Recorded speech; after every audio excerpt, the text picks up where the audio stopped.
இல்ல அப்புறம் இவங்க சொல்றாங்க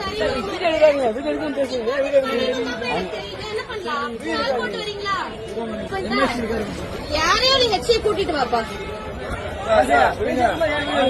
அப்புறம் என்ன பண்றது? அப்புறம் ஏதாவது கம்ப்ளைண்ட் பண்ணணும் என்ன பண்ணணும்? கூட்டிட்டு வாங்க 4 பேர். இந்த அக்கா வந்து பாத்தீங்கன்னா கோயம்புத்தூர் பூ மார்க்கெட்டுக்கு வந்து அவங்க ஃப்ரெண்டோட போயிருக்காங்க. அப்ப வந்து பாத்தீங்கன்னா இந்த அக்கா வந்து ஸ்லீவ்லெஸ் ட்ரெஸ் தான் போட்டு போயிருக்காங்க. அப்ப ஸ்டார்டிங்ல ஒருத்தர் வந்து சொல்லிருக்காரு, இந்த மாதிரி எதுக்கு அரையும் குறையுமா ட்ரெஸ் போட்டு இங்க வரீங்க அப்படின்னு சொல்லிட்டு கேட்டிருக்காரு. ஃபர்ஸ்ட் இந்த மாதிரி ட்ரெஸ் இந்த இடத்துக்கு போட்டு வந்திருக்கீங்க அப்படின்னு சொல்லிட்டு கேக்குறதுக்கு யாருக்குமே ரைட்ஸ் கிடையாது.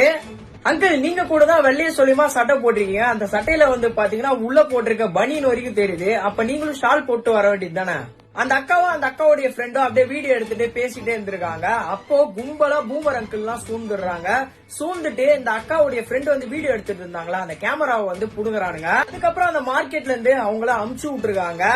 கோயம்புத்தூர் பூ மார்க்கெட்ன்றது ஒரு பொதுவான இடம். அந்த இடத்துல இந்த அக்காக்கு இது மாதிரி ஒரு விஷயம் நடந்திருக்கு. ஒரு பொண்ணுக்கு இது மாதிரி ஒரு விஷயம் நடந்துட்டு இருக்கு. அவனுங்களை எதிர்த்து எவனுமே இந்த பொண்ணுக்கு சப்போர்ட் பண்ணல. அந்த அக்கா பக்கத்துலயே வந்து பாத்தீங்கன்னா ஒரு பெண்மணி வேற நின்னுட்டு இருந்தாங்க. அவங்க பாத்தீங்கன்னா வேடிக்கை பார்த்துட்டு இருக்காங்க. அந்த அக்காட்ட ஒரு அங்கிள் வந்து வேற பேசினாரு. அவரு வந்து பாத்தீங்கன்னா அவருடைய நெஞ்சு முடி பனியன் எல்லாம் காமிச்சிட்டு இருக்காரு. அதெல்லாம் வந்து இவனுங்களுக்கு கண்ணுக்கு தெரியாது. ஒரு பொண்ணு இந்த மாதிரி ஸ்லீவ்லெஸ் போட்டு வரது இவனுங்களுக்கு தப்பா தெரியுது. அப்ப யார் பார்வையில தப்பு இருக்கு அப்படின்னு சொல்லிட்டு உங்களுக்கே புரியும். இனிமேட்டுனாச்சும் கொஞ்சம் திருந்துங்கடா. நீங்க இதை பத்தி என்ன நினைக்கிறீங்க அப்படின்னு சொல்லிட்டு உங்களுடைய கமெண்ட்ல சொல்லுங்க. நான் பேசுறது கரெக்டா இருந்தா கமெண்ட்ல கரெக்ட்னு போடுங்க.